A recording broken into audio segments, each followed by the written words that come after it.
여러분, 저는 오늘 물음표를 찍어서 물음에 대한 5가지 질문을 여러분에게 건네고 싶습니다. 이 물음에 대해서 스스로 결론을 내려보시길 바랍니다. 첫째, 끝까지 내 편이라고 확실하게 믿을 수 있는 존재가 있습니까? 그 존재는 누구입니까? 둘째, 나를 위해서라면 하나도 남김없이 자기의 것을 끝까지 다 주는 존재가 있습니까? 누구입니까? 세 번째, 내가 어떠한 삶을 살아가든 끝까지 나에 관해서 변호해 줄 존재가 있습니까? 누구입니까? 네 번째, 어느 누가 나에 관해서 뭐라 한다 할지라도 나를 끝까지 믿어주고 포기하지 않을 존재가 있습니까? 누구입니까? 마지막 5번째입니다. 내가 어떤 태도나 반응을 보여도 개의치 않고 끝까지 변함없이 나를 사랑해 줄 존재가 있습니까? 누구입니까? 오늘 이 로마서는 편지입니다. 로마 교인들에게 보내는 편지예요. 단순히 안부가 아닙니다. 로마 교인들이 어떤 상황에 처해 있길래 바울은 그 상황에 처해 있는 교인들에게 복음을 통해 위로를 주고 소망을 주고 승리의 선언을 하는 내용이 바로 오늘 본문의 말씀에 가득 담아 있습니다. 로마서 전체는 1장부터 16장까지 이어집니다. 그런데 오늘 8장은 주석가들의 말에 의하면 다이아몬드 장이라고도 별칭이 붙여져 있습니다. 반지로 말하면 나머지 1장부터 7장, 9장부터 16장은 닌과 같다는 얘기예요. 오늘 8장이 반지의 이젠 핵심인 보석이란 얘기입니다. 알맹이란 얘기예요. 중요한 내용이다라고 하는 사실입니다. 오늘 본문의 말씀 18절을 보시면 생각건대 현재 고난은 22절에 보면 모든 피조물의 죄, 저주와 탄식에 관한 선언이 있습니다. 26절에 성령이 탄식한다는 말씀이 있고 35절에 7가지 환난, 곤고, 박해, 기근, 적신, 위험, 칼이란 단어가 등장을 합니다. 이건 일련의 상황이 연속적으로 전개되는 것을 이렇게 표현하고 있는 거예요. 그런데 결정적인 건 36절. 우리가 읽지는 않았습니다만 다 같이 읽어봅니다. 36절입니다. 시작.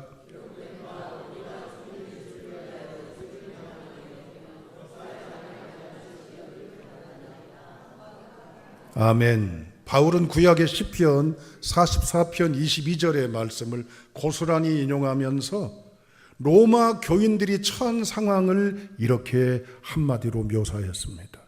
어떤 묘사일까요? 양이 지금 어디로 향하고 있어요? 우리로? 그래서 편히 쉬는 장소로? 아니요. 도살장으로 끌려가고 있는 양들의 행렬입니다. 자, 보십시오.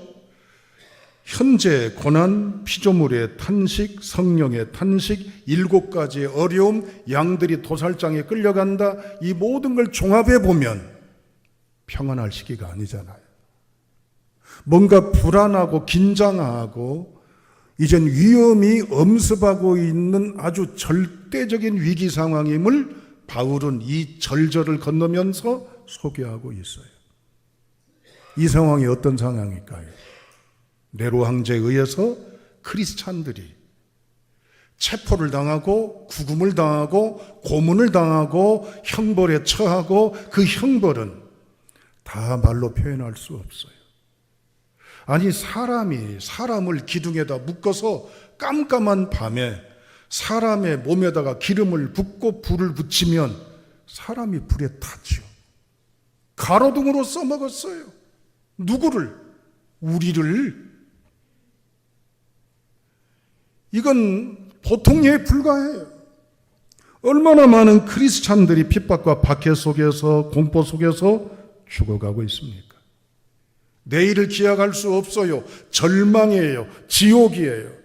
창세기 1장 2절에 나와 있는 대로 혼돈, 공허, 흑암 상태예요. 여러분, 박해 시대를 지금 말하는 거예요. 우리는 이 같은 박해 시대 속에 살지는 않습니다. 공권력에 의해서 강제적으로 우리 인권이 박탈당하고 유린당하고 고문당하고 죽임당하고 하진 않아요. 그러나 그 외에 많은 원하지 않는 어려움들을 우리가 맞닥뜨려서 경험을 하고 있습니다. 이를테면 인생의 부도의 위기에 직면해 있는 땀 흘려 일군 사업장, 간단히 치료할 수 없는 긴긴 병과 난치, 불치병에 휘둘리는 내 병마의 현장, 가정이 깨지냐 서냐 하는 혼돈의 수렁, 이룬 것 가진 것이 없이 무능함을 철저하게 느끼는 이제는 괴리감의 현실, 남들에게 손가락질 받을 만한 부끄러움의 흔적을 남몰래 가지고 있는 이제는 고난의 상황, 많은 도전에 번번이 실패를 맛보는 낙방나고 실패자의 현실, 인생의 허무감, 공허감, 침체, 불안, 고통, 일부에 불과합니다. 이것은 마치 이제는 혼돈, 공허, 흑암과 같습니다. 창세기 1장 2절에 나와 있는 혼돈이라고 하는 것은 형체가 없는 걸 말하는 거예요. 형체가 눈에 보여야 이것이구나 분간하고 여기로 가야 되는구나 이것이구나라고 하는 걸 우리가 분간하지만 형체가 없어요. 엉망이요. 뒤섞여 있고 혼란스러운 거예요. 제가 이 단어를 소개할 때 쓰는 말입니다. 실타래를 감을 때, 실타래에 감을 때 술술 잘 풀리면 얼마나 좋아요. 풀리다가 어디선가 엉킵니다. 가위로 싹둑 자르고 이제는 손으로 자르든지 이로 자르든지 하면 되지만 인생은 여기서부터 여기까지 내 스토리를 딱 끊어낼 수가 없어요. 어디가 답인지 몰라요. 어떻게 해야 될지 몰라요. 이렇게 해야 될지 저렇게 해야 될지 실마리를 못 찾아요. 비상구가 어딘지 몰라요. 알 수가 없어요. 두 번째, 공허. 이제는 있긴 있는데 빛이 있어서 채워지지 않는 걸 말하는 거예요. 인생은 여러분 먹을 만큼 먹고 가질 만큼 갖고 이룰 만큼 이뤄보고 경험해 볼 만큼 해보신 걸로 압니다. 그런데 여기에 만족감이 뿌듯합니까? 행복해, 만족해, 사는 것이 너무 좋아 그렇습니까? 왜 이렇게 허하죠? 왜 이렇게 춥고 왜 이렇게 쓸쓸하고 왜 이렇게 허무하고 왜 이렇게 뻥 뚫려 있죠? 가을 돌아왔어요. 눈물 흘릴 사람 많을 거예요. 가을만이 아니라 우리 인생이 그렇잖아요. 남들은 잘했네, 성공했네, 부럽네. 그런데 나는 만족감이 없어요. 행복감을 못 느껴요. 세 번째, 흑암이 깊음에 있다고 그랬어요. 깜깜한 거예요. 이런 어려운 상황에 우리가 직면해 있을 때 우리는 어찌해야 합니까? 그럴 때 내 편이 누구입니까? 그럴 때 모든 걸 내어주겠다고 내 앞에 아낌없이 내놓는 대상이 누굽니까? 병든 나를, 보잘것없는 나를, 실패한 나를 외면치 않냐고 여전히 나의 지지와 응원과 축복의 존재가 누굽니까? 그리고 이런 나를 신뢰해주고 이런 나를 끝까지 변함없이 사랑해 줄 수 있는 대상이 누구일까요? 바울은 오늘 그 얘기를 하는 거예요. 오늘 이 5가지의 바울의 물음 속에 담아있는 하나님의 음성을 들으시고 우리가 어떤 상황에 처해 있든 어떤 슬픈 노래를 부르든 어떤 한숨의 수렁에 빠져 있든 이 말씀으로 일어서고 이 말씀으로 소망을 갖는 성도가 될 수 있기를 주님의 이름으로 축원합니다. 우리 다 같이 31절 먼저 읽어봅니다. 31절 읽습니다. 시작.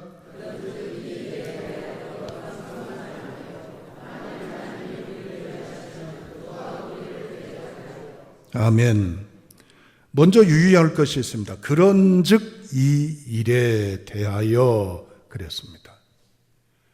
이 말은 앞의 내용에 대해서 이어가는 거예요. 이 일에 대하여, 이 일은 뭘까요? 지금 무언가 가르치고 있는 겁니다. 지시대명사지요? 뭘까요? 1장부터 오늘 본문의 말씀, 앞선 내용까지의 통째 내용입니다. 본문의 말씀의 내용, 1장부터 본문의 말씀, 앞선 내용은 뭘까요? 한마디로 이거예요. 그게 뭘까요? 구원받았어요. 아멘. 하나님의 자녀가 되었어요. 아멘. 그러면 구원받음과 자녀됨은 무엇에 의해서 되어진 거예요?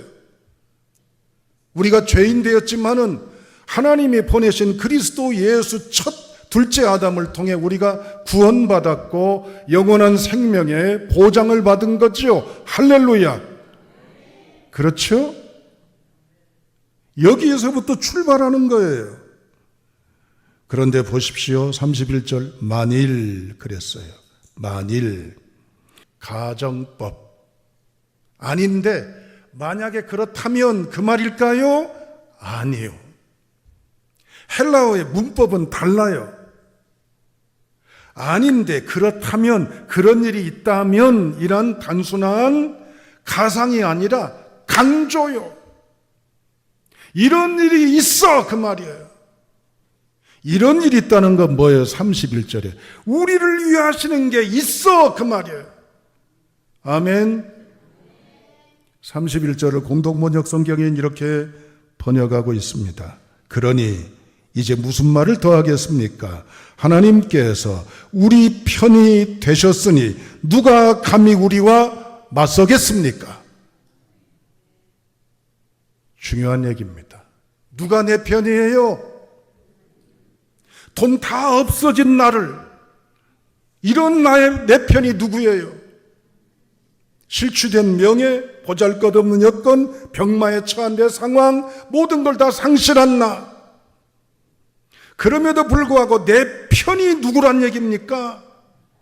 하나님이시란 얘기입니다. 아멘. 사랑하는 여러분, 오늘 이 복음 앞에 있습니다. 우리의 이야기가 어떤 상황으로 전개되었든, 어떤 색깔의 이야기로 색칠되었든, 어떤 스토리로 칸칸 장장마다 이어져 왔던 분명한 것 하나 잊지 마십시오. 누가 내 편입니까? 하나님이 내 편입니다. 이걸 성경에서는 하나님의 이름으로 선언합니다. 여호와 이레 하나님, 예비하신 하나님, 그 하나님이 내 편이셔요. 여호와 니시, 여호와는 나의 깃발 승리의 하나님, 그 하나님이 내 편이셔요. 여호와 라파, 치료하신 하나님, 그 하나님이 내 편이셔요. 여호와 샬롬, 평강의 하나님이 내 편이셔요. 여호와 삼마, 거기 계신 하나님 내 편이셔요. 엘 올람, 영원하신 하나님 내 편이셔요. 아멘. 오늘 이 자리에서의 말씀을 들으면서 우리는 하나님의 이 복음 앞에 온전히 서야 될 줄로 믿습니다. 왜냐? 그 하나님이 내 편이시기 때문입니다. 그래서 오늘 다 같이 37절부터 39절까지 읽어보시겠어요? 우리가 넉넉히 이기느니라 내가 확신하노니 사망이나 생명이나 천사들이나 권세자들이나 현재일이나 장래일이나 능력이나 높음이나 깊음이나 다른 어떤 피조물이라도 우리를 우리 주 예수 그리스도 예수 안에 있는 하나님의 사랑에서 끊을 수 없으리라. 아멘. 그러나 그랬잖아요. 앞에 상황과 정반대, 역전되는 거예요. 역접되는 거예요. 우리가 도살장에 끌려가는 양 같은 처지에 놓여 있다. 그러나 우리는 믿는다. 하나님이 내 편이시니 그러니까 우리는 승리한다. 나는 확신한다. 39절, 38절, 39절 10가지의 상황에 있어도 그 모든 것이 나를 이기지 못하리라. 아멘. 여러분의 몸에 병이 퍼져 있을 수도 있고요. 여러분의 경제적인 바닥이 이제는 신용불량자일 수도 있고요. 여러분 주변에 아무도 여러분을 거들떠보지 않는 냉랭한 이 사회에 모진 바람을 맞고 있는 분이 계셔도 누가 내 편이에요? 그러면 나는 어떤 사람이에요? 패배자요? 항복자요? 하나님의 권세 아래 승리하는 성도가 될 줄로 믿으시길 바랍니다. 나는 확신하노라 그랬어요. 바울은 오늘 우리에게 말합니다. 순천세관교회 여러분, 여러분들이 어떤 처지에 놓였든 확신하시기를 바랍니다. 왜냐? 물음이 주는 행복이기 때문입니다.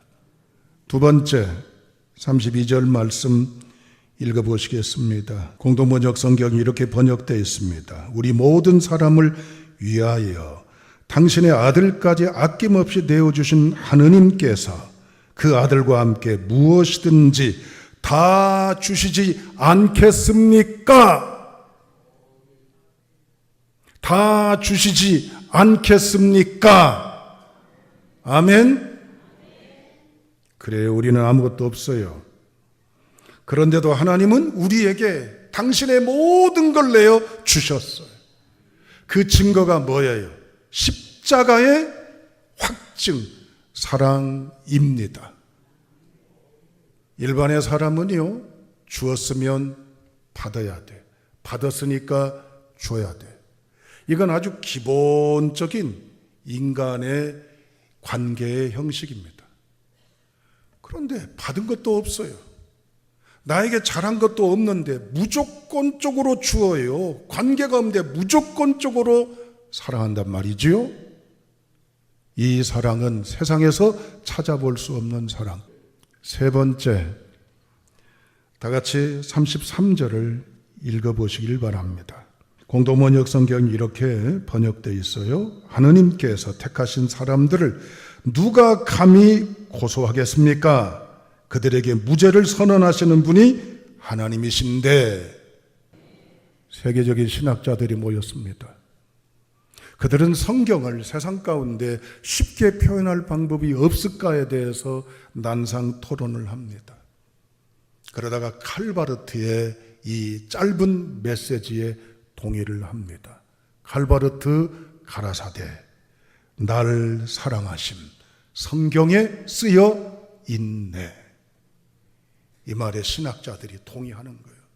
성경 66권을 함축해서 말할 것이 뭐가 있냐는 얘기입니다. 바로 하나님이 비록 연약과 부족과 실수 많음과 도전과 하나님에 대해서 불신과 무책임 속에 지내왔을지라도 우리는 기억했다가 두고 오징어 씹듯 또 얘기하고 또 떠올리고 또 상처가 되고 또 욱하고 그러지만 하나님은 다 지워버리시고 기억조차 하지 아니하시고 변함없이 사랑하십니다. 누가 이럽니까? 하나님이십니다. 네 번째, 다 같이 34절을 읽어보시죠. 공동번역 성경의 번역본을 말씀드립니다. 누가 감히 그들을 단죄할 수 있겠습니까? 그리스도 예수께서 단죄하시겠습니까? 아닙니다. 그분은 우리를 위해서 돌아가실 뿐 아니라 다시 살아나셔서 하나님 오른편에 앉아 우리를 위하여 대신 간구해 주시는 분이십니다. 아멘. 예수님은 제자들이 뻔뻔하게 부인하고 뻔뻔하게 연기하는 거 다 보고 듣고 하셔요. 속을 꿰뚫어 보고 계시죠.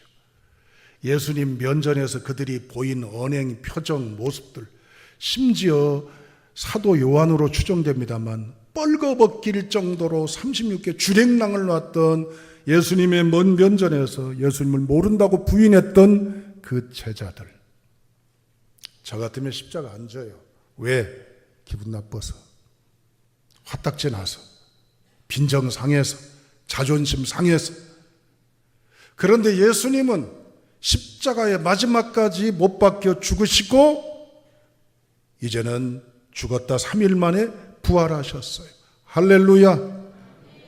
마지막까지 끝까지 포기치 아니한 사랑으로 우리와 함께 하신 그분이 누구입니까? 하나님 그리스도 임재 예수 그리스도이십니다. 아멘. 이제 마지막으로 우리 다 같이 35절을 읽어보시겠습니다. 35절입니다. 시작.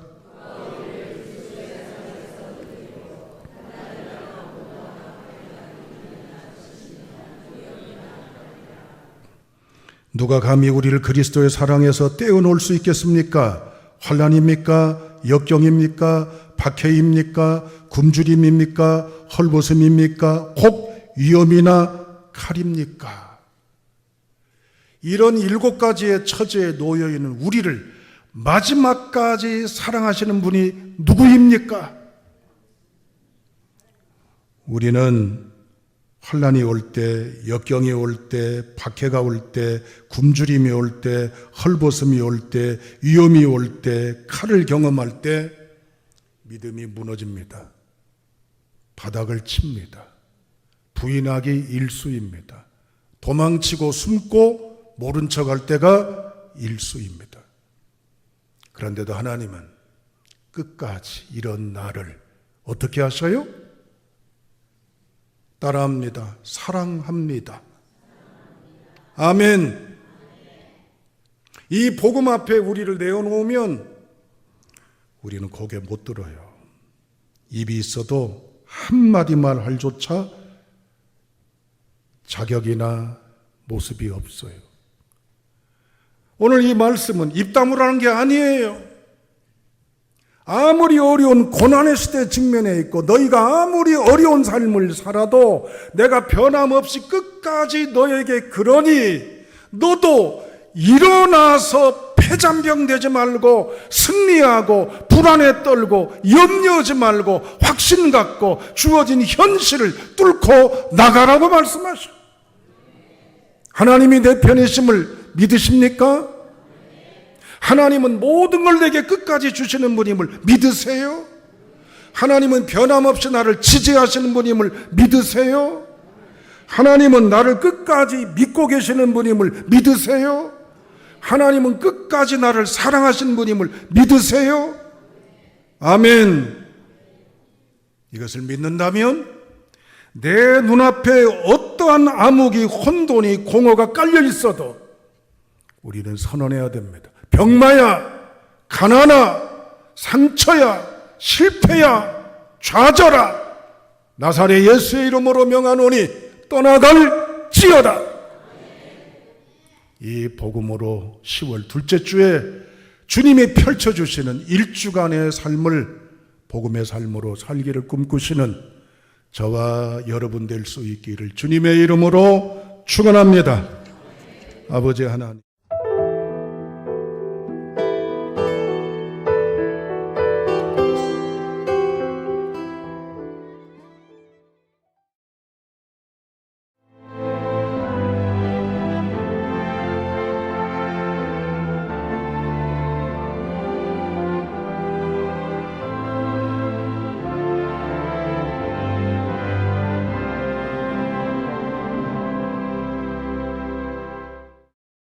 여수는 섬과 바다를 연계하는 5개만의 보전과 균형 개발을 통해 여수만 르네상스 시대를 열어가고자 합니다.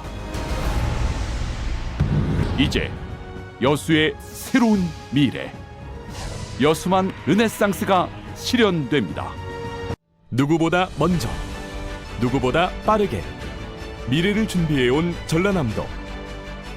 교육과 삶, 여행 같은 일상은 행복으로, 미래에 한 발 더 가까이 대한민국의 산업을 지탱하는 그 힘은 전라남도에 있습니다.